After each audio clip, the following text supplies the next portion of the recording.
An Open Letter to Open-Minded Progressives by Mencius Moldbug. Chapter 8. A Reset is Not a Revolution. Published June 5th, 2008.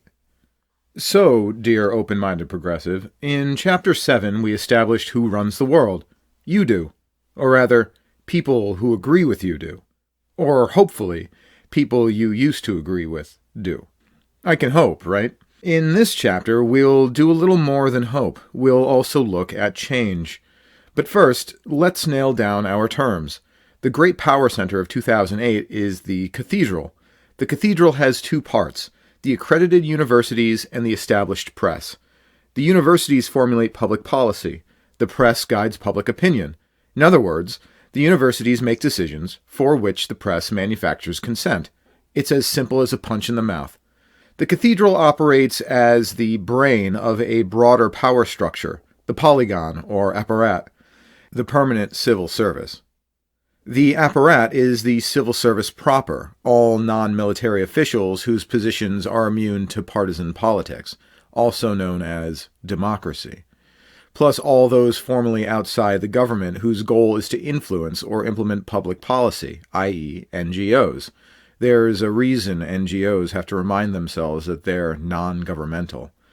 If we did not have an existing category for the press and universities, we could easily think of them as NGOs.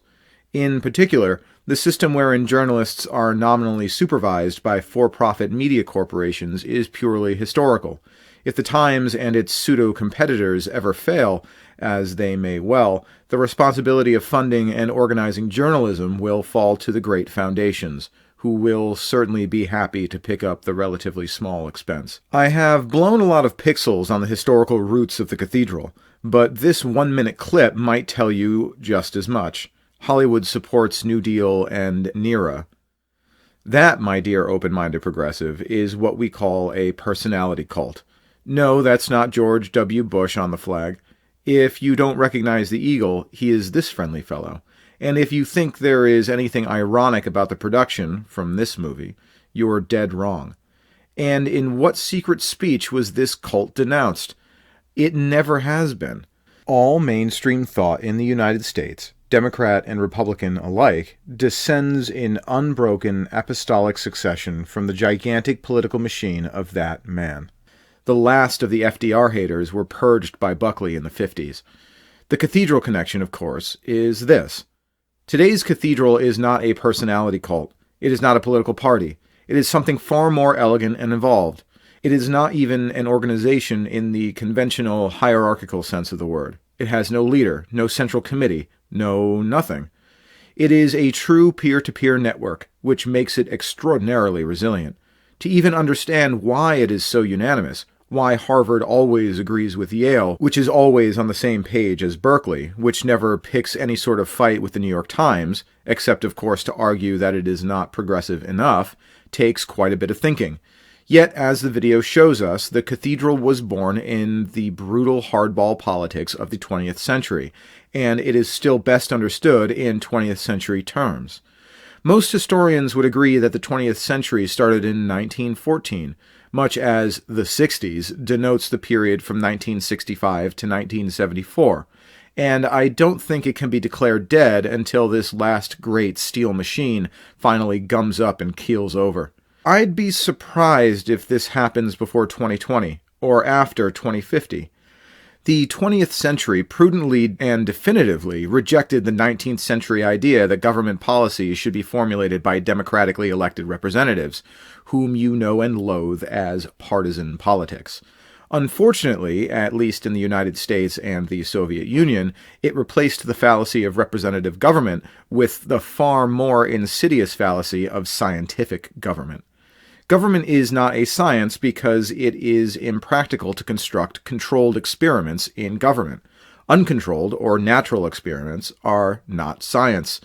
Any process which is not science but claims to be science, or claims that its results exhibit the same objective robustness we ascribe to the scientific process, has surely earned the name of pseudoscience.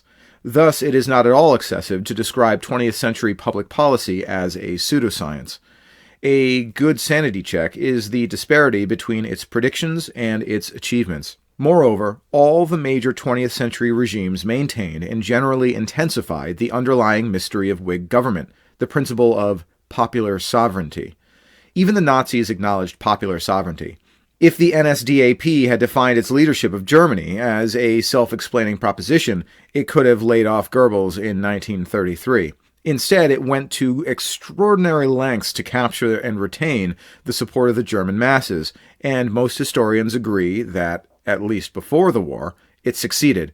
If you don't consider this an adequate refutation of the principle of vox populi, vox Dei, perhaps you are a Nazi yourself. This is the terrible contradiction in the political formula of the modern regime. Public opinion is always right, except when it's not. It is infallible, but responsible educators must guide it toward the truth. Otherwise, it might fall prey to Nazism, racism, or other bad thoughts. Hence, the cathedral. The basic assumption of the cathedral is that when popular opinion and the cathedral agree, their collective judgment is infallible. When the peasant mind stubbornly resists, as in the cases of colonization or the racial spoils system, more education is necessary. The result might be called guided popular sovereignty. It wins both coming and going. In 1933, public opinion could still be positively impressed by group calisthenics displaying the face of the ledger, eagles shooting lightning bolts, etc., etc.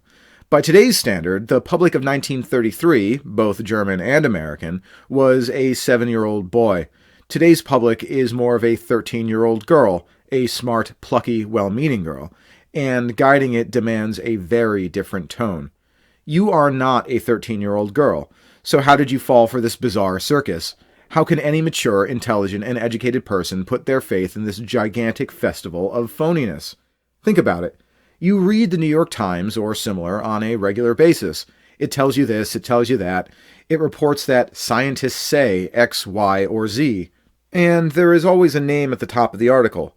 It might be Michael Luo, or Celia Duggar, or Heather Timmons, or Mark Lacey, or...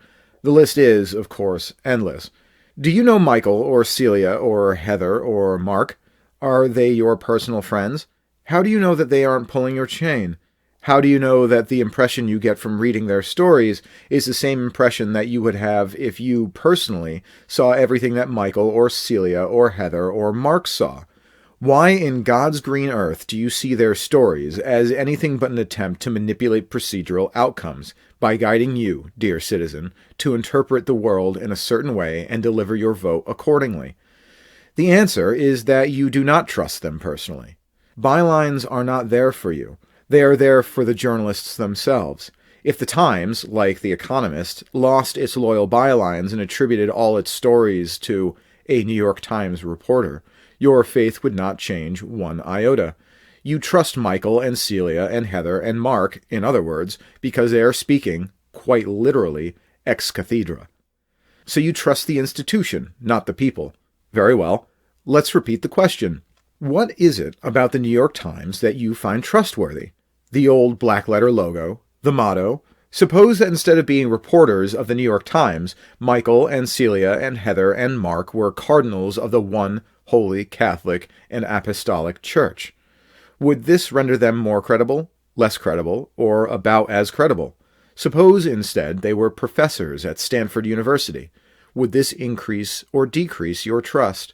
For a hardened denialist such as myself, who has completely lost his faith in all these institutions, attempting to understand the world through the reports and analyses produced by the cathedral is like trying to watch a circus through the camera on a cell phone duct taped to the elephant's trunk.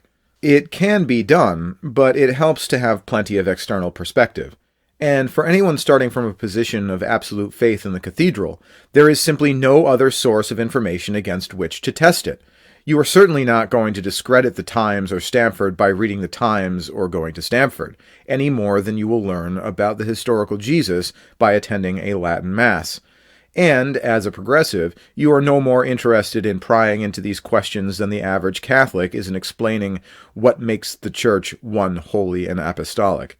You do not see yourself as a believer in anything. You don't think of the cathedral as a formal entity, which of course it is not. Its institutional infallibility is a matter of definition, not faith. Rather, you focus your political energies on the enemies of the cathedral. Perhaps the keystone of the progressive belief system is the theory that the cathedral, far from being the boss hog, the obvious winner in all conflicts, foreign or domestic, is in fact struggling desperately against the dark and overpowering forces of bigotry, religion, ignorance, corruption, militarism, etc. In a word, the man.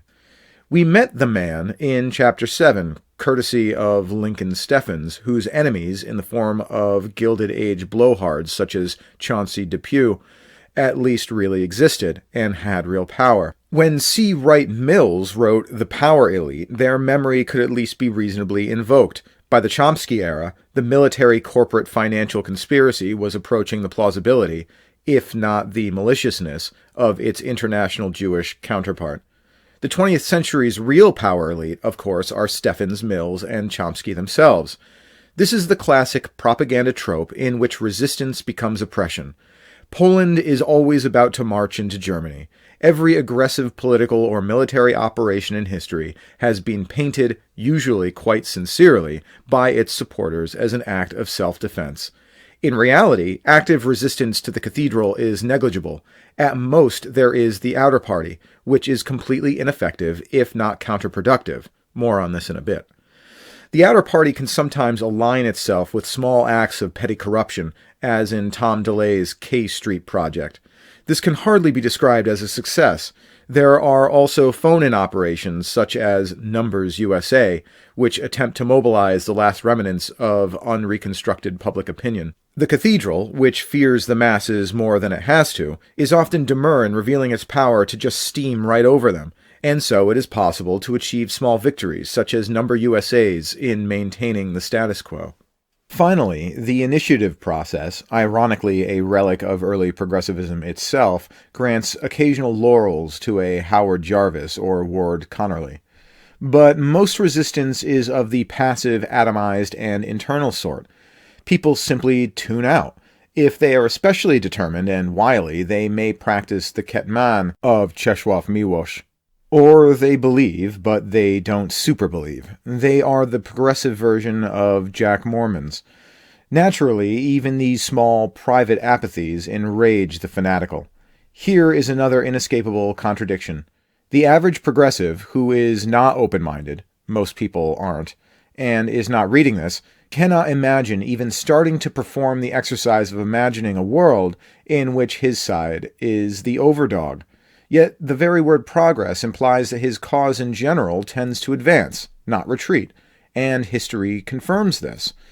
If you were asking a young, amoral, ambitious, and talented person to choose a political persuasion solely on the probability of personal success, you would certainly advise her to become a progressive. She should probably be as radical as possible, hopefully without acquiring any sort of criminal record. But as the case of Bill Ayers shows, even straight-out terrorism is not necessarily a bar to the circles of power, especially if, like Ayers, you start there in the first place. The only reason to oppose progressivism is some sincere conviction. As Edith Hamilton said to Freda Utley, "Don't expect the martial rewards of unrighteousness while engaged in the pursuit of truth." This has to be one of the finest sentences of the 20th century. Any such conviction may be misguided, of course. People being what they are, and progressivism being the creed of the most intelligent and successful people in the world, most opponents of progressivism are in some way ignorant, deluded, or misinformed. Often the situation is simple. Progressives are right, and they are wrong. This hardly assists the pathetic, doomed cause of anti-progressivism. In the Post, the liberal historian Rick Perlstein stumbles on, and then of course past, the inconvenient reality of progressive dominance. Quote, "Born myself in 1969 to pre-baby boomer parents, I'm a historian of America's divisions who spent the age of George W. Bush reading more newspapers written when Johnson and Richard Nixon were president than current ones. And I recently had a fascinating experience scouring archives for photos of the 1960s to illustrate the book I've just finished based on that research. It was frustrating and telling. The pictures people take and save, as opposed to the ones they never take or the ones they discard, say a lot about how they understand their own times. And in our archives, as much in our mind's eye, we still record the 60s in hazy cliches, in the stereotype of the idealistic youngster who came through the counterculture and protest movements, then settled down to comfortable bourgeois domesticity. What's missing? The other side in that Civil War. The right-wing populist rage of 1968 third-party presidential candidate George Wallace, who, referring to an idealistic protester who had laid down in front of Johnson's limousine, promised that if he were elected, the first time they lay down in front of my limousine, it'll be the last one they'll ever lay down in front of because their day is over. That kind of quip helped him rise to as much as 20% in the polls. It's easy to find hundreds of pictures of that national student strike that followed Nixon's announcement of the invasion of Cambodia in the spring of 1970. Plenty of pictures of the riots at Kent State that ended with 4 students shot dead by National Guardsmen. None I could find, however, of the counter-demonstrations by Kent, Ohio townies, and even Kent State parents, flashing 4 fingers and chanting, "The score is 4, and next time more." They argued that the kids had it coming. The 60s were a trauma, 2 sets of contending Americans, each believing they were fighting for the future of civilization, but whose left and right-wing visions of redemption were opposite and irreconcilable. They were a trauma the way the war of brother against brother between 1861 and 1865 was a trauma, and the way the Great Depression was a trauma. Tens of millions of Americans hated tens of millions of other Americans, sometimes murderously so. The effects of such traumas linger in a society for generations. Consider this example. The Library of Congress, which houses the photo archives of Look magazine and U.S. News and World Report, holds hundreds of images of the violent confrontation between cops and demonstrators in front of the Chicago Hilton at the 1968 Democratic National Convention, and from the summer of 1969 of Woodstock. But I could find no visual record of the National Convention on the Crisis of Education, held 2 weeks after Woodstock in that selfsame Chicago Hilton. It was convened by citizens fighting the spread of sex education in the schools as if civilization itself were at stake. The issue dominated newspapers in the autumn of 1969 and is seemingly forgotten today." Unquote.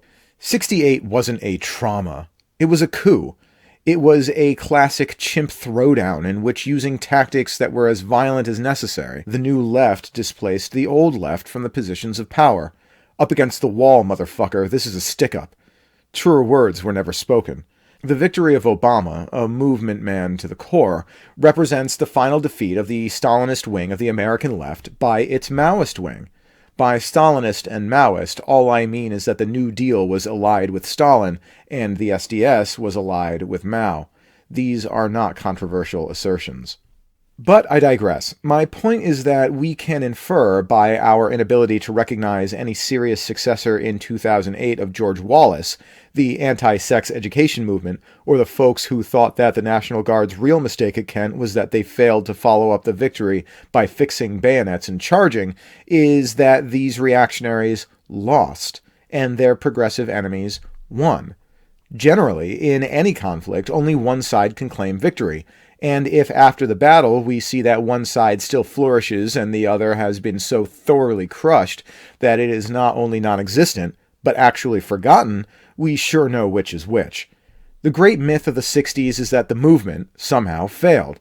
Actually, its foes, not Nixon's silent majority, who never had any real power in the first place, but the establishment, the old Eleanor Roosevelt liberals, the Grayson Kirks, the S.I. Hayakawas, and McGeorge Bundys, lost almost every battle, including, of course, the Vietnam War itself. The SDSers and Alinskyites suffered hardly at all for their offenses, and moved smoothly and effectively into the positions of power they now hold, almost exactly as described in the Port Huron Statement, which is unbelievably windy, even by my standards. Scroll to the end for Hayden's actual tactical battle plan. The case of the silent majority illustrates the system of guided popular sovereignty. A majority of American voters opposed the student movement, just as a majority of Germans supported Hitler. The majority does not always win. The children of the silent majority are far, far less likely to express the views of a George Wallace, a Spiro Agnew, or an Anita Bryant than their parents. The same can be said for the grandchildren of the Nazis. The cathedral defeated both. Was this a good thing? I suppose it probably was. I am not a huge fan of George Wallace, or of Hitler, but they are both dead, you know. History is not a judicial proceeding. Quite frankly, I find it amateurish to take sides in the past. We study the past so that we can take sides in the present. The progressive is quite satisfied with the defeat of Hitler, which, short of making pyramids of skulls Tamerlane style, was about as complete as it gets. But Wallace is another matter. To a progressive, progressivism is right and its opposite is wrong. Thus, any survival of the silent majority, any sense in which the word has not been completely progressivized, any victory short of unconditional surrender, is a sign to progressives that the world remains dominated by their enemies. More energy is necessary, comrades. The device of unprincipled exceptions allows this bogus, self-congratulatory legend of defeat to persist indefinitely.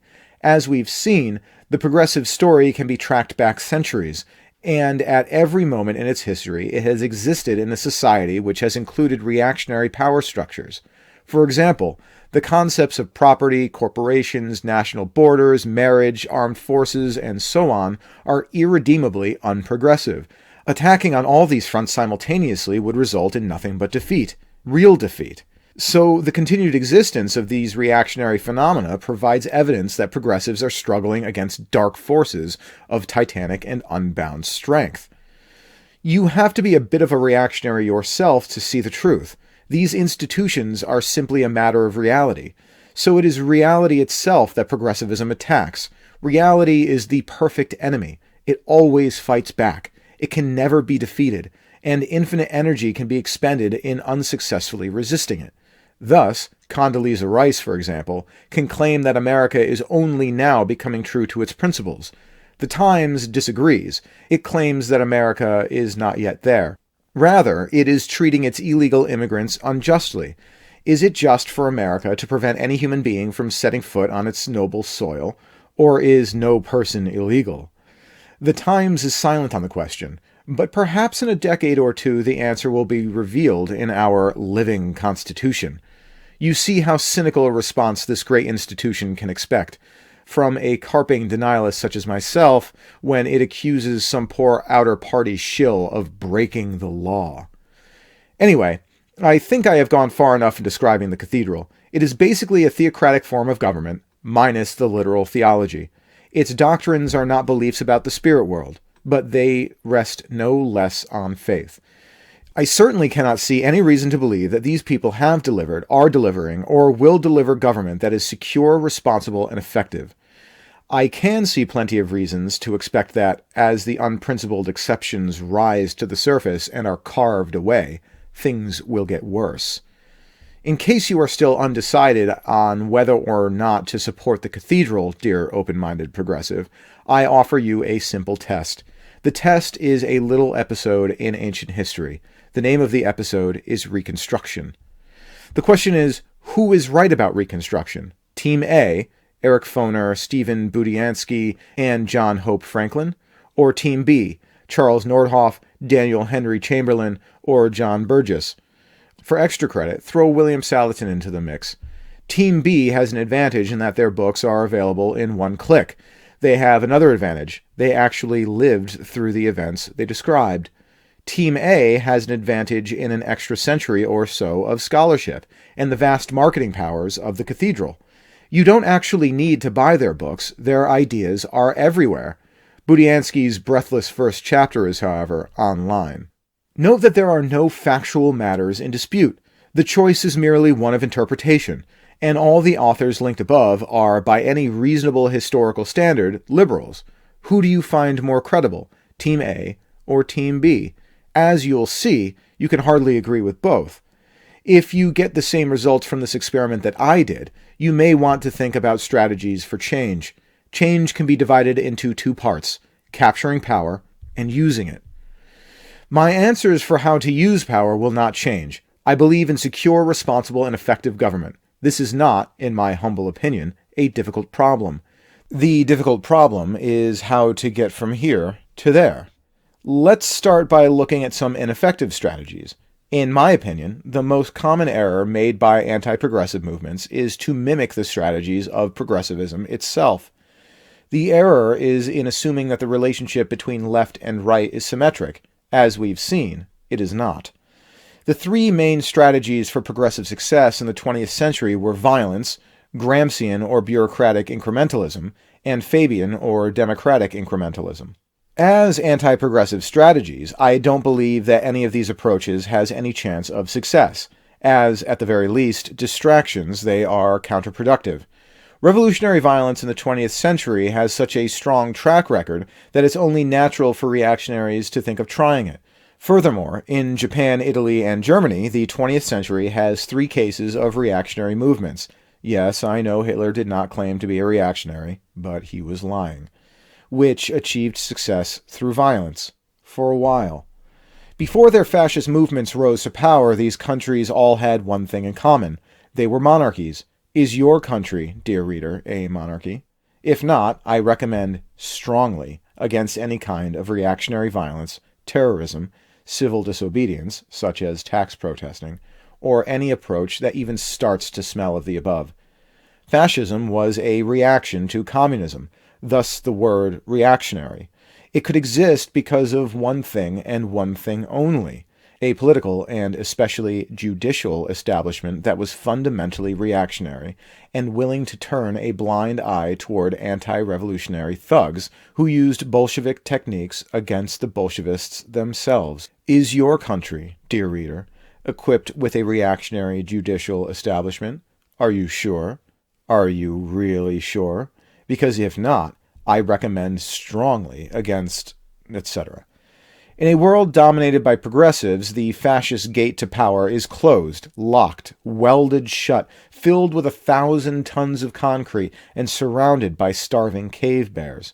Today's apparat has entire departments who do nothing but guard this door, which no one but a few pathetic dorks will even think of approaching. And this is even assuming that a regime which achieved power through fascist techniques would be superior in any way, shape, or form to the cathedral, a proposition I consider extraordinarily dubious. Give it up, Nazis. Game over. You lose. Frankly, even the real Nazis were no prize, and few of them would regard their modern successors with anything but contempt. There is a reason for this.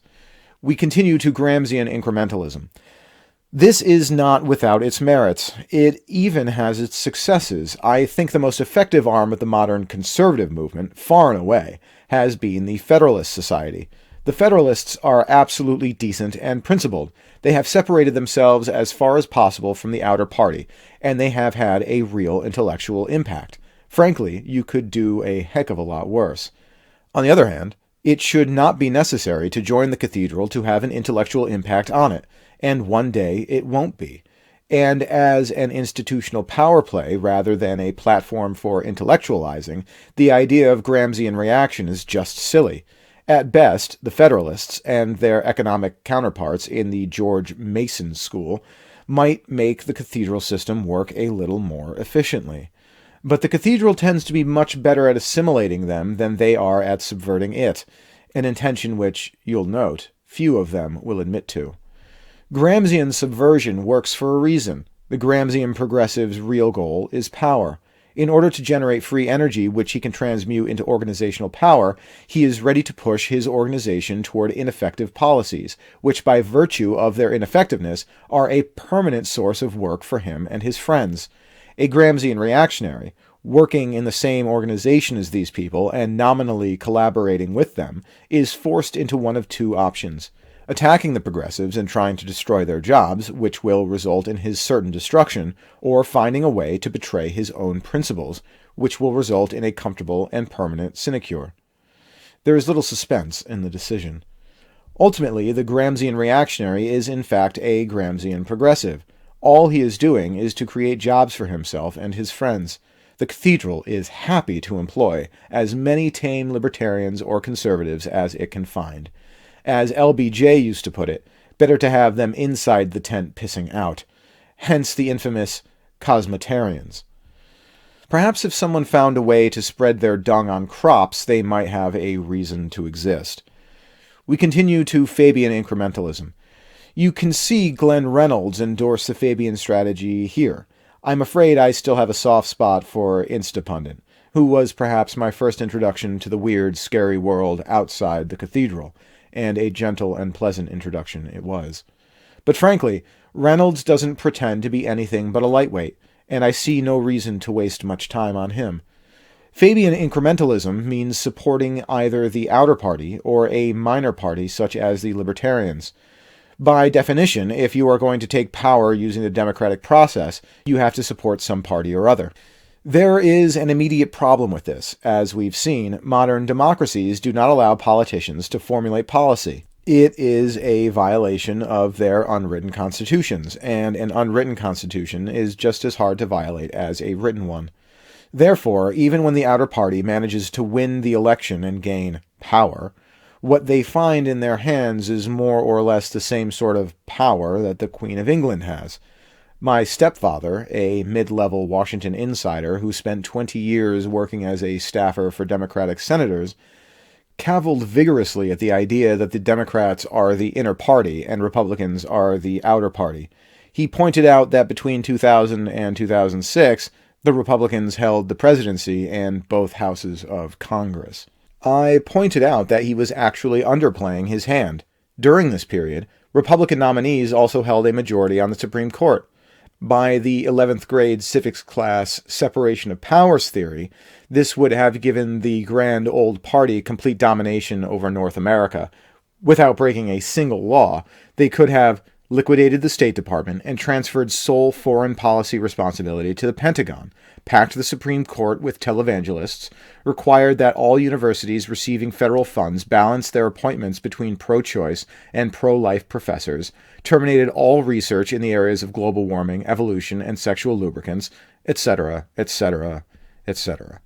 Whereas, in fact, in all the hundreds of thousands of things Washington does, there was exactly one major policy which the Bush administration and Congress pursued, but their Democratic equivalents would not have: the invasion of Iraq, which you may support or oppose, but whose direct effect on the government of North America is hard to see as major. Moreover, this applies only to the first term of the Bush administration. We have no strong reason to believe that a Kerry administration would not have adopted the same policies in Iraq, including the surge. Why did the Republicans not use their formal control over the mechanisms of Washington to cement real control, as the Democrats did in 1933? There are many specific answers to this question, but the basic answer is that they never had real power. In theory, the Queen has just the same power over the UK, and if she tried to use it, all that would happen is that she would lose it. Exactly the same is true of our own dear outer party, on whatever occasion it should next get into office. It may get into office again. It will never get into power, although it retains the power to fill many juicy sinecures. There is a more subtle reason that the outer party is a rolling disaster: conservatives and reactionaries, whose political positions must be based on principle rather than opportunism, since if they were opportunists, they would always do better as progressives, find it difficult to agree. Progressives always find it easy to agree, as you might have noticed.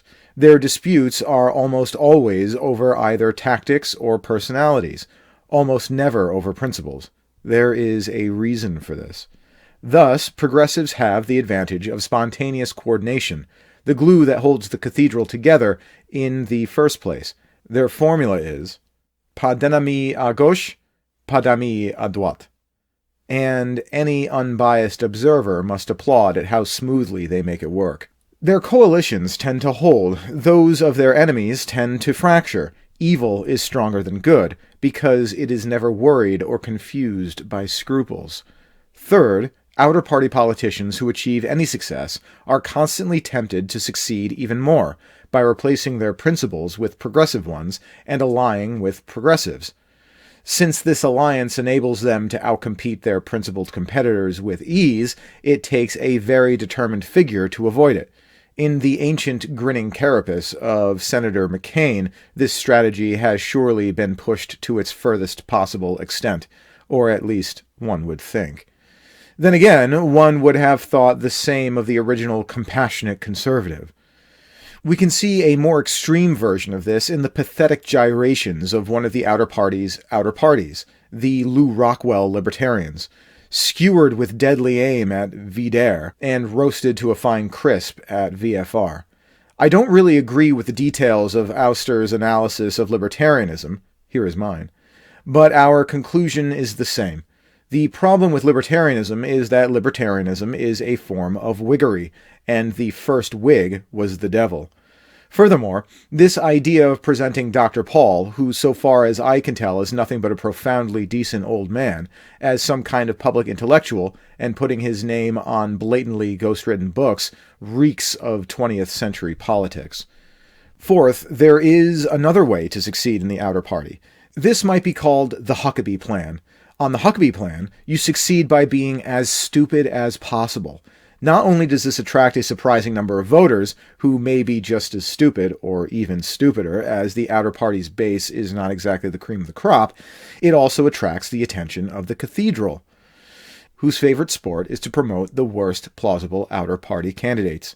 As usual with the cathedral, this is a consequence of casual snobbery rather than malignant conspiracy, but it is effective nonetheless. It is always fun to write a human interest story about a really wacky peasant, especially one who happens to be running for president.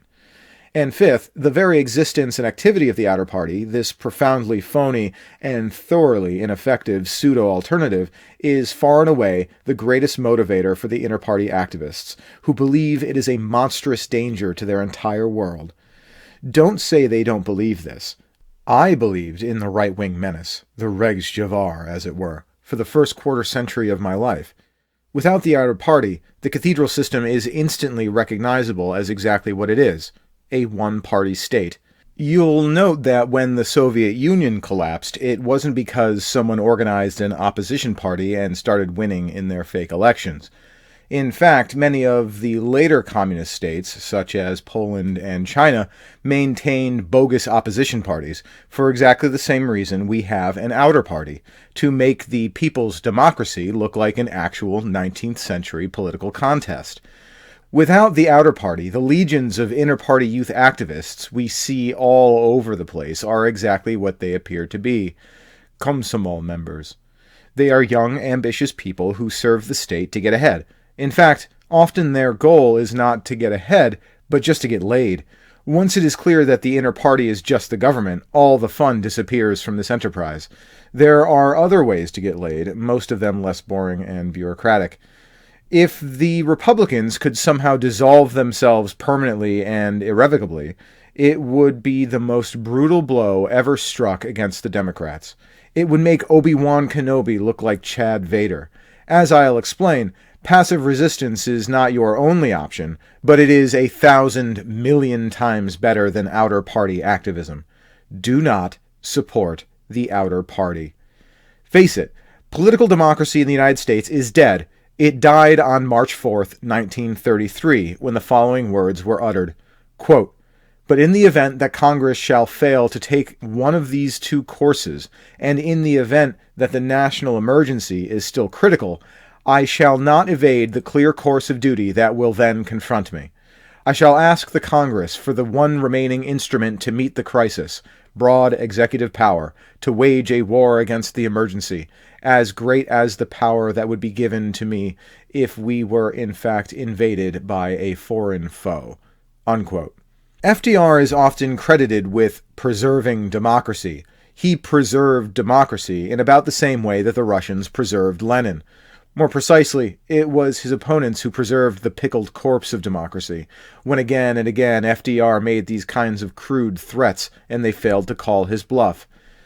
Justice Van Deventer has a lot to answer for. Democracy sucks. It never worked in the first place. Pobedonostsev got it exactly right. If you read British travelers' account of the 19th century American democracy, when we had the real original thing, and theirs was still heavily diluted with aristocracy, the phenomena sounds terrifying and barbaric. It sounds, in fact, distinctly Nazi. And where do you think the Nazis got their mob management technology? By listening to Beethoven, perhaps? By reading Goethe? And since democracy is dead, the idea of restoring it is doubtedly quixotic.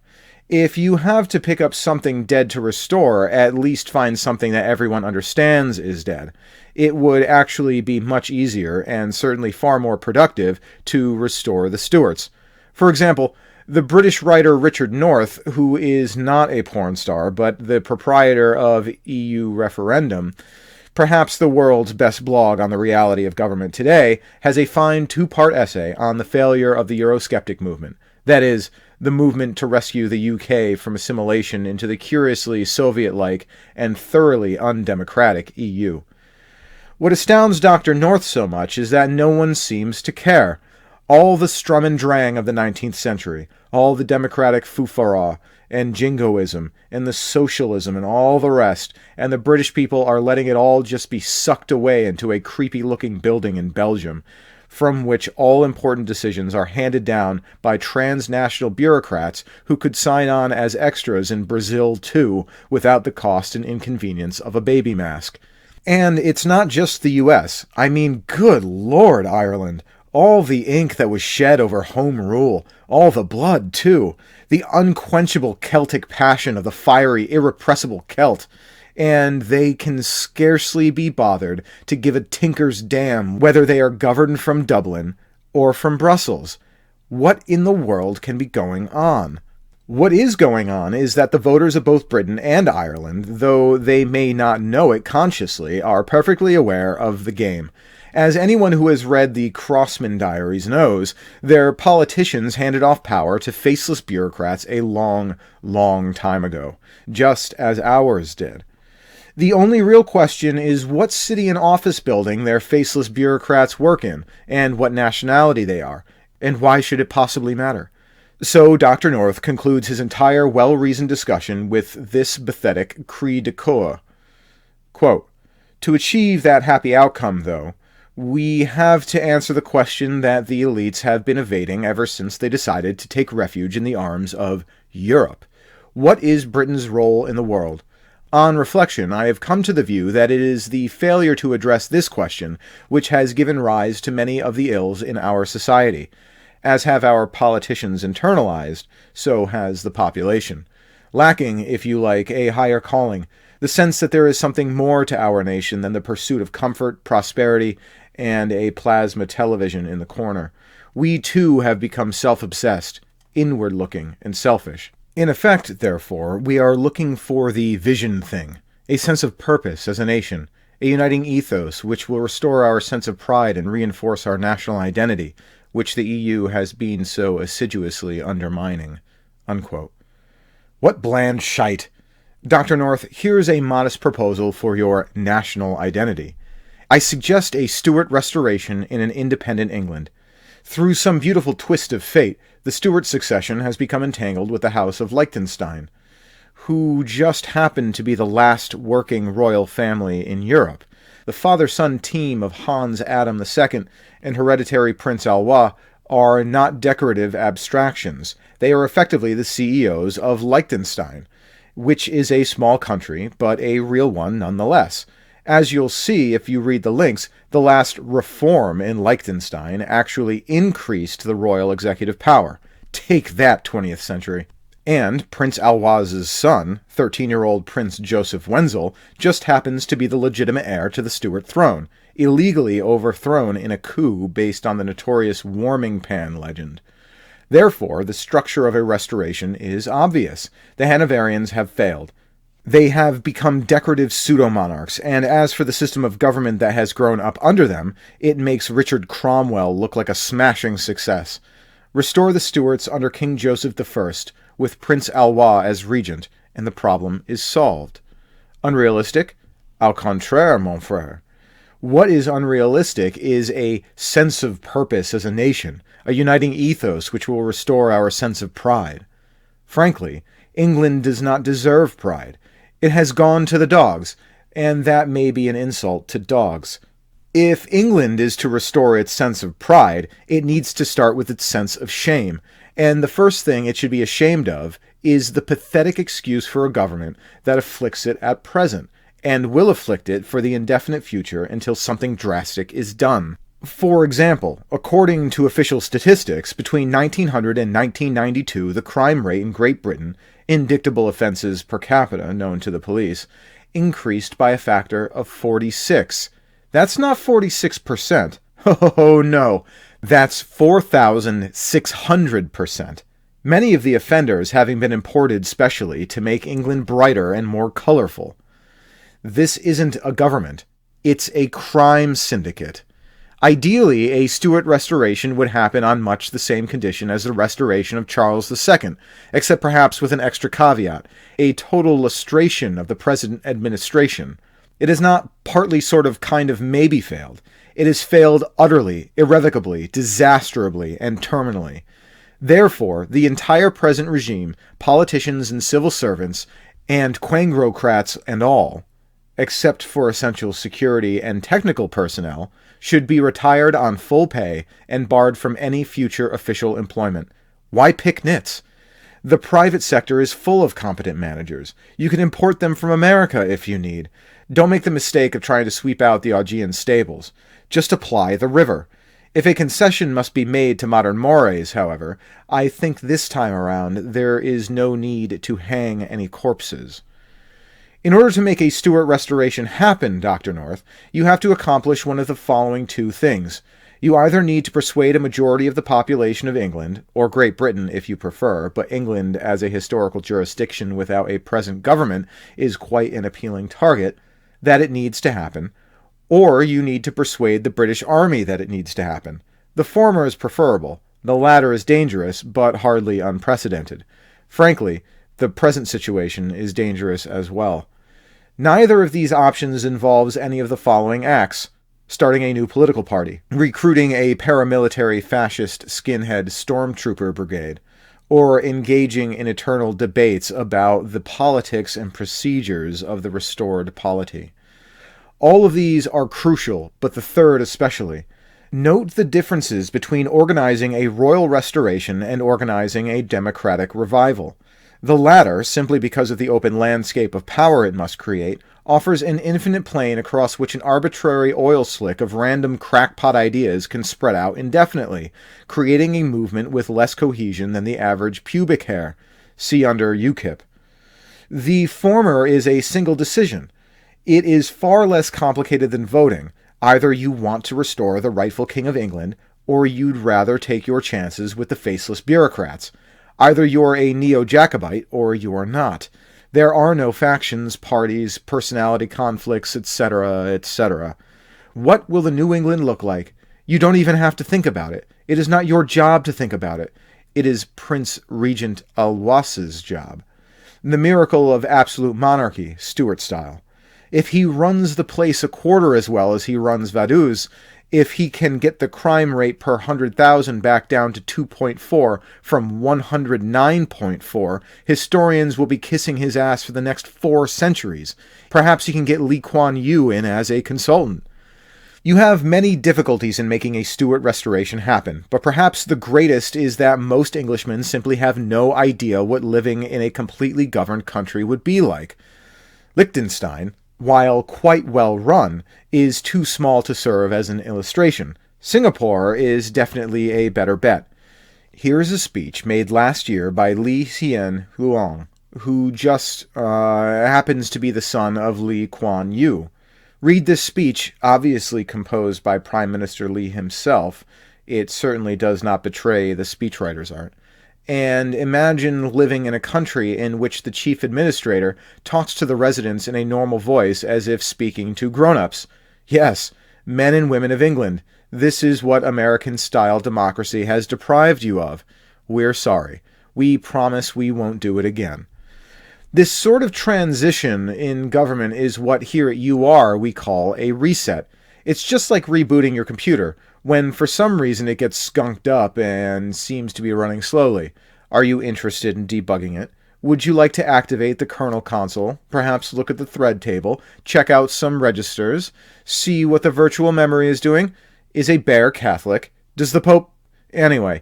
Or perhaps it's a little more like reinstalling Windows. The gunk could be a virus after all. Rebooting will not remove the virus. Better yet, you could replace Windows with Linux.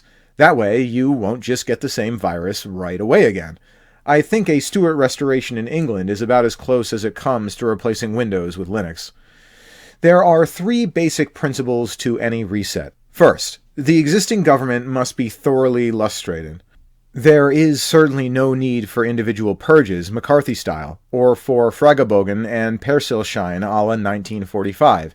Except for the security forces and essential technical personnel, all employees should be thanked for their service, asked to submit contact information so that they can be hired as temporary consultants if the new administration finds it necessary, and discharged with no hard feelings, an amnesty for any crimes they may have committed in government service, and a pension sufficient to retire. Second, a reset is not a revolution. A revolution is a criminal conspiracy in which murderous, deranged adventurers capture a state for their arbitrary and usually sinister purposes. A reset is a restoration of secure, effective, and responsible government. It's true that both involve regime change, but both sex and rape involve penetration. Of course, a failed reset can degenerate into a revolution. No doubt many involved in the rise to power of Hitler and Mussolini thought of their project as a reset. They were quite mistaken. It is a cruel irony to free a nation of democracy only to saddle it with gangsters. There is a simple way to distinguish the two.